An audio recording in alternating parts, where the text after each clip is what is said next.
Welcome to the Wally Show, Aftercast, all the stuff we did not get to during the course of the show today. Today is definitely going to be a little bit of a faster cast. Betty Rock is not here, and that's not why, because we can't do this without her. But she's more fun to have around, obviously. We've been posting stuff on the socials of all the things we get to do when Betty's not here today. If you follow us on Instagram, just Wally Show, you might get a kick out of some of that stuff. But no, I had a tooth pulled on Monday, and it still hurts today.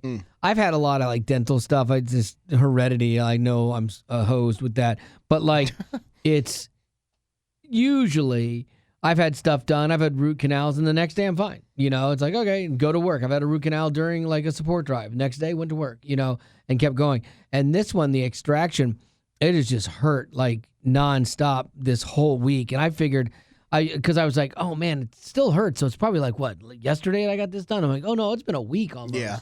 And that's unusual for me.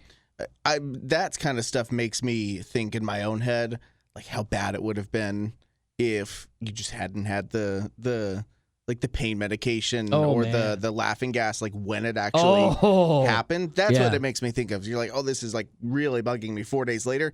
Gosh, the moment of like, it's amazing that we came up with something to make sure we could go into these procedures and not die on a table. That's why, like, I mean, just getting a tooth pulled, you're like, oh my gosh. Women that go in to like give birth and they're like, I just want to do it natural. I want to do it natural. Impressive. I would not even remotely consider that. I would probably lean more to the side of, is there a way you can knock me out? Pow. Yeah, just knock me out. Like, and just tell me when it's over. Like, and wake me up and then put the thing on my chest. Let me hold it. But like, I don't want to remember any of this. No, it's nuts. It's something that God didn't build us for it. No. So, because He knew we couldn't handle it. No, absolutely. So I'm gonna go get that looked at today and see if there's a complication or if it's just part of it and just bite a bullet and deal with it. Because you've never had this specific procedure done, correct? No. So maybe this is something that's like uniquely more painful. Maybe it's like that, yeah. The root canal, or hopefully, yeah. If you're feeling this and you, instead of just counter fielding it, maybe you go in and find out that something was wrong. And they catch it, and that's good. Well, you know, if I'm choosing to go back, it hurts. You know it's bad. If 10 is terrible, is the worst, what is it out of 10? Like 8.5. That's pretty significant. Yeah, it's not a 10 yet, but it's pretty. It's because you survived very effectively with a broken tooth in your mouth for I was good with that. Plenty of time. That hurt less. Yeah, and then I fell asleep last night, which was good. But then I woke up this morning just like, oh my gosh, this hurt. And my wife was like, don't take a pain pill at night. Save it for the daytime. Because if you're at night, you're sleeping, you don't think about it. And I'm like, okay. And so I didn't. But then like I woke up early this morning, like still in pain. But it was about the time I get up anyway. So not a big deal. But it is not fun. So I got to see what's going on with this. I took some outdated medicine yesterday. And I got to tell you. I got like sick yesterday afternoon. My stomach was really sick. I was about to pass out. Yeah, I'm like, what in the world happened? And I'm like, I don't think that's it because I had taken that so much earlier in the day. But this was like late in the afternoon. But then your mind runs on you and it's like, okay, is this a symptom of I've got sepsis now or something, you know? And so I'm just like, okay, I got to go get this thing looked at because it is not fun.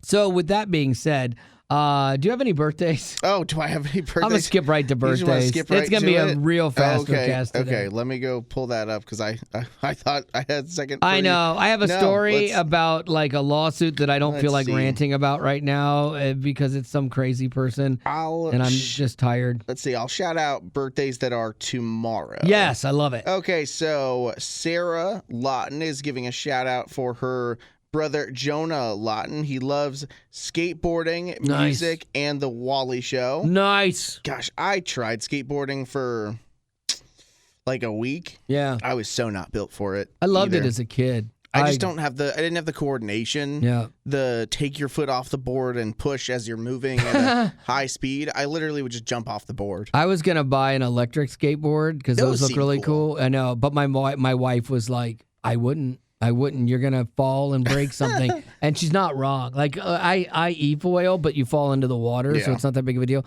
And I'm noticing my balance is getting worse as I've gotten older. Like I went to take my socks off yesterday and fell in the closet. So I'm like, okay, my balance is way off right now. And if you're talking about like an e-bike, like those two things, handles that you can hold on to. Yeah, that's my thing with skateboard. It's why I struggled with snowboarding. Is because it just, when I'm skiing and I have the poles, there's some part of my brain that says when I'm holding on to something, even though those aren't holding me up, it tells me that my brain is balanced as opposed to you could fall over at any second. Yeah. And then Quincy is sharing her brother McCoy's birthday. He will be 11, the big 1-1. He loves the Wally show. We listen every day on our way to school. Nice. So what a good way to start your day. Happy birthday, McCoy. Nice. Tomorrow. Well, happy birthday.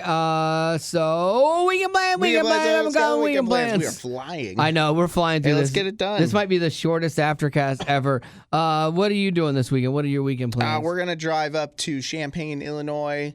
It's my school's homecoming weekend. Way, really?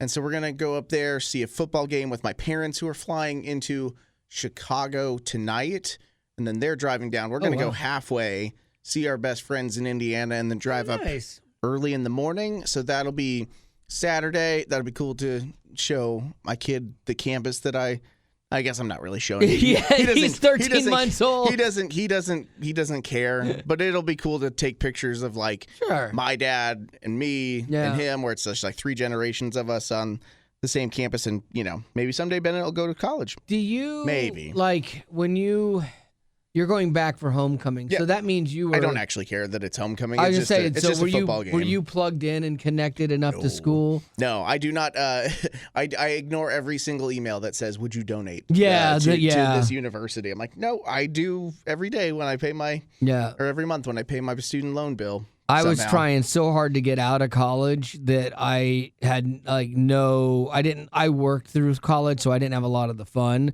But I have no allegiance and no, when they're like, hey, it's homecoming. Yeah, no, that doesn't. Okay, whatever. That does not matter to me, one bit. It didn't matter to me when I was on campus. I love my school, and there's loyalty to an extent just from a sports fandom. But this will be neat just because, family's in town. My best friend from college is still there with his wife and his kids, so we'll go and hang out with them for an hour or something. Cool. And then drive back on Sunday morning. So this will literally just be a real quick in and out, which will be probably a little tiring. And I'm not totally in the mood for a longer drive right now. I used to be so good at driving 12 hours across Texas. And nowadays, it's just, I just don't have. There's some days where I'm like, I just don't want to go. Yeah, Florida's my length. The 11 hours in any direction, that's my length for the day now. Because you kind of, it's long. You're like, oh, it's going to be long. This is going to be tiring. And then you start out the day and you're like, okay, I feel pretty Especially good. if you start off early. That's the best. And you feel good, though. But then halfway through, you're like, I still have 5 hours. And I'm tired. So what, after hopefully checking on a healthy tooth, what do you have? Well, you remember Becca from Afternoons who lost her husband. She's still, obviously wrestling through all of that stuff. But I've stayed in contact with her because she was on this show for, years. And we hired her when she was an intern, and stuff. And so she's gotten into gardening. It was part of I think a healing thing for her. And she was doing it when her husband was alive. And she had asked about making some raised planters. And I'm like, absolutely, I'll do that for you. And so that's my plan on Saturday is to go get the lumber and build her some raised planters. My problem is I tend to over-engineer things. She's like, I just need just a foot off the ground or whatever. So that's basically is taking 4 2x12s and building a box, and I'm like, it seems a little weak sauce. So how are you innovating? You sure you don't want a seat on there? You sure you don't want some lights or something? What in the world? Yeah. So I tend to overdo it, and so I know I'll have to fight that and just keep it simple and just build some set boxes. Up a drip system so that the water can flow into it without her having to. I do have an idea for how to do the weed control on the bottom of the box. That's smart. So we're going to do that and just make them simple. But I like building stuff, and if it helps her and it gives her a little bit of joy in the midst of all that she's, wrestling with, and kind of a little bit of an escape or some happiness. I like that. And because I was, and I'm kid with her personally, like, oh, good, we don't have to talk about feelings. This is great. Did you actually say that? Oh, 100%. I said that like 2 days after Joey died. I showed up and I'm like, hey, I can fix this and fix this for you so we don't have to talk about feelings. You good with that?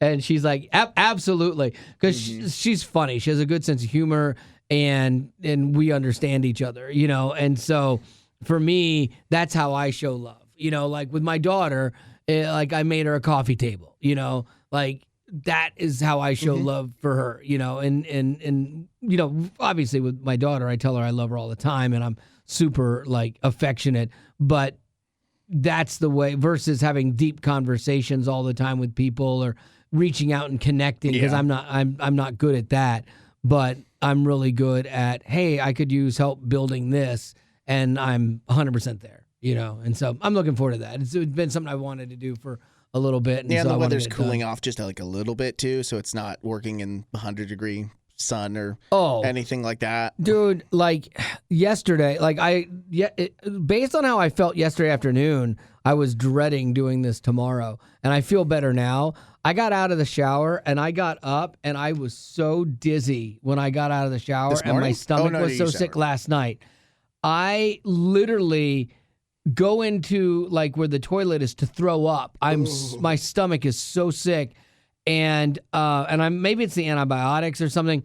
And I lay down on the floor because I'm weak and my stomach's sick. I'm just laying on the floor, and I realize the shower door is open. If my wife walks in, all she's going to do is see my legs sticking out of this doorway and think I've had a heart attack and died, and because I can't move. That. I know, I can't move. And I finally just kind of stayed in a little, not ball, but just laid there. And I started feeling better, and I didn't want to move. And I actually fell asleep. Oh, on the bathroom floor? On the bathroom floor. I fell asleep. She was in the other in the other room on the phone. And then I woke up and I'm like, oh my gosh, I got to get up because she will this would scare her. And so I got up and I started feeling better, and I was telling her, I said, if you had walked in there, that probably wouldn't have been good, right? She's like, no, I would have freaked out. I'm like, okay, well, that's good. At least you care. So if she had been like, whatever. She calls Brad, my insurance agent, instead of 911, then you have a problem. You're coming out of sleep and you just see the disappointment on her eyes. She's exactly. Like, I should have checked for a pulse. Oh, man. All right. Yeah. Well, I think that's going to have to do it for our Aftercast for today. We still made it 12 minutes without Betty, that's content. And not feeling good. So thank you very much for being a potty. We'll do it all again on Monday. Growing up in poverty has never been easy for children, but with the added challenges of the pandemic, conflict, and natural disasters, families around the world are facing an unprecedented food crisis. Unfortunately, those who are already hungry are now even more desperate. But by sponsoring a child through compassion, you can help provide life-sustaining essentials such as food and clean water. And with your compassionate support, that child can not only survive, but also flourish. You can find out how and choose a child to sponsor when you click on the compassion banner at wayfm.com.